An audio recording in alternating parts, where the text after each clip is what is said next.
Ndabasuhuje mbahe ikaze kuri Chabi Esport, amahoro y'Imana abane namwe aho muri hose mu bice bitandukanye, mukomeze kugubwa neza. Bibutse gukora subscribe kugira ngo tujye tubana umunsi ku wundi. Twagarutse mu mikino ya Champions League itandukanye igiye kuba ku munsi wa kabiri, aho hari match ikomeye iribuze ikipe ya Arsenal ndetse n'ikipe ya Paris Saint-Germain. Paris Saint-Germain yahagurutse mu gihugu cy'Ubufaransa yakiza mu gihugu cy'Ubwongereza itwaye Swadi itarimo umukinnyi Ousmane Dembele, yatwaye abakinnyi nka Donnarumma, Hakimi, Marquinhos, Fabinho, Asensio, Dao, Vitinha, Rikang Ini, Koromwani, Mayuru, umukinnyi Nuno Mendes, umukinnyi Barcola, Zaire Emery, Bernardo, umukinnyi witwa Skriniar, umukinnyi witwa Zagu, Elhanishi, umugabo witwa Mbaye, Paco, Arno Tenesi ndetse na Joao Neves, batarimo umukinnyi witwa Ousmane Dembele. Baje kuba babibaza mu kiganiro n'abanyamakuru, babaza umutozo witwa Luis Enrique, avuga ko we ari kumwe muri Paris Saint-Germain n'ikipe yose, atari kumwe n'umuntu utumva ibyo ashaka kumubwira. Avuze ko nta n'ibintu bikomeye, ari ikibazo cyabayeho gitoya cyo kutubahiriza amabwiriza nk'umukozi wa ekipe, akaba amushize ku ruhande, ariko nyuma yaho nabikosora azagaruka mu ikipe, kandi ko nta kibazo afite ko batsindwa bikaza kuba bimwitirira ko atari ahari.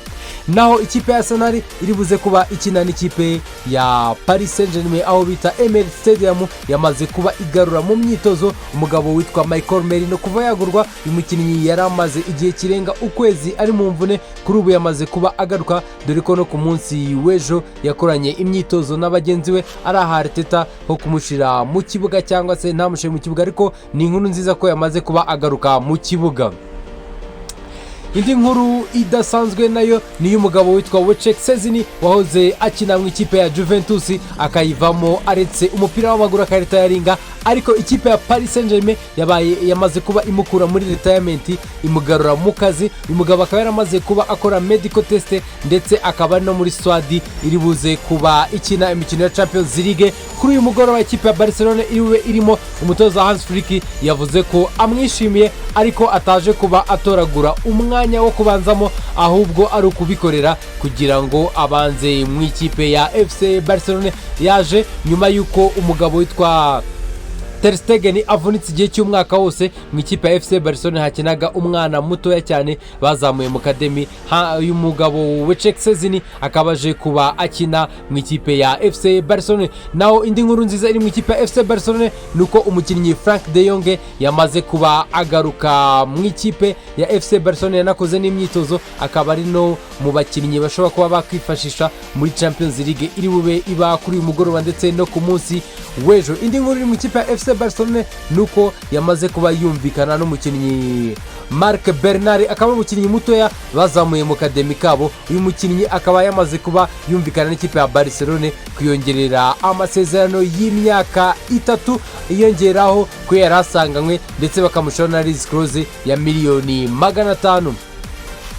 Indi nkuru twagaruka iri kuboneka cyane n'umukinnyi Cristiano Ronaldo Aveiro de Santos wamaze kuba aganira n'itangazamakuru nyuma y'umukino bari bafite muri iyi weekend n'ikipe yiwe ya El Nassr. Yamaze kuvuga ko we icyo ari gukora kuri ubu ngubu ari ukwenjoyinga umupira, kuryoherwa nawo, dore ko nta gihe kinini awusigajemo, igihe yasigaje ari giteya, ngo ntagitekereza ibihembo ndetse n'ibindi bikombe bitandukanye. We icyo ari gukora ni ukuryoherwa n'umupira ndetse no gufasha ikipe ya El Nassr kugenda yitwara neza mu bikombe igenda ikina bigiye bitandukanye. Mbibutse ko Cristiano kugeza kuri ubu ngubu season yatangira amaze gutsinda ibitego 8, anatanga assist 2, aho season igeze aha mu ikipe ya El Nassr ndetse no mu ikipe y'igihugu ya Portugal. Naho umugabo witwa Thibaut Courtois akaba umugardiye w'ikipe ya Real Madrid yamaze kuba agira imvune ku mitsi. Uyu mugabo akaba ari hanze ndetse ashobora kuzagaruka nyuma ya international break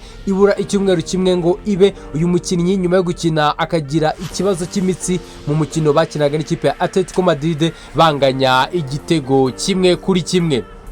indi nkuru iri mu ikipe ya Real Madrid, umukinnyi witwa Kylian Mbappe nyuma yo kuba muri weekend bakina n'ikipe ya Atletico Madrid banganya igitego 1-1 atarahari, uyu mugabo yamaze kuba agaruka ndetse yakoze imyitozo ari no muri squad iri gukina n'ikipe ya Lille mu gihugu cy'Ubufaransa. Uyu mukinnyi Kylian Mbappe yamaze kuba agaruka na bagenzi be, akaba ari inkuru nziza mu ikipe ya Real Madrid ngo Kylian Mbappe ari tayari no kuba yakina uyu mukino n'ikipe ya Lille mu gihugu cy'Ubufaransa imbere y'abafana biwabo kapiteni w'ikipe y'igihugu y'Ubufaransa.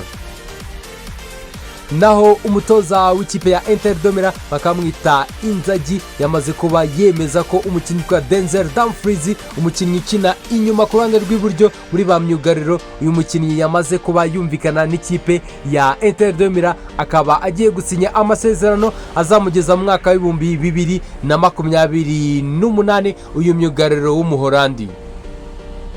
Indi nkuru twagarukaho ni umukinnyi w'umwongereza, uyu mugabo akaba yamaze kuba yemera kongera amasezerano mwita Anthony Gordon nyuma yo gutsinda igitego cyo kwishyura cy'ikipe ya Newcastle. Ikipe ya Newcastle inganya muri weekend igitego 1-1 n'ikipe ya Manchester City. Uyu mugabo akaba agiye kongererwa amasezerano y'imyaka 6 yose azamugeza mu mwaka w'2030 akiri umukinnyi w'ikipe ya Newcastle United. Indi nkuru iri kuvuga cyane yavuye muri iyi weekend ni umugabo witwa Erik ten Hag utoza ikipe ya Manchester United watsinzwe n'ikipe ya Tottenham Hotspur ibitego 3-0 mu rugo imbere y'abafana bayo Old Trafford. Akaba uyu mugabo ngo ikipe yavuze ko ikimubakinze ikiri kumwe nawe, ariko afite umukoro ukomeye wo kugira icyo yerekana mu mukino wo kuwa kane bazakina muri Europa League n'ikipe ya FC Porto ndetse n'uwa Aston Villa niwo muzaba muri weekend ngo ushobora guhindura ibitekerezo by'abayobozi b'ikipe ya Manchester United. Indi nkuru twasorezaho ni y'umugabo witwa Antoine Griezmann wamaze kuba asezera mu ikipe y'igihugu y'Ubufaransa nyuma y'imikino igera ku 137 yose agatsinda ibitego 44. uyu mukinnyi ukina asatira w'ikipe y'igihugu y'Ubufaransa akaba yashizeho umupira we w'amaguru mu ikipe y'igihugu y'Ubufaransa akadomo. uyu mugabo w'imyaka 33 wavutse mu kwezi kwa gatatu 1991 yamaze kuba ahagarika, akaba agiye gufokasinga mu ikipe ya Atletico Madrid agakomeza kugenda ayikinira. Akaba yashimiye bose babanye ndetse akavuga ko ahaye umwanya abakiri bato mu ikipe y'igihugu y'Ubufaransa, akaba yatwayemo igikombe cy'isi. Mwakoze kudukurikira kuri Chabi Sport, amahoro y'Imana abane namwe, mukomeze kugubwa neza, umunsi mwiza, hasta la vista, shalom shalom.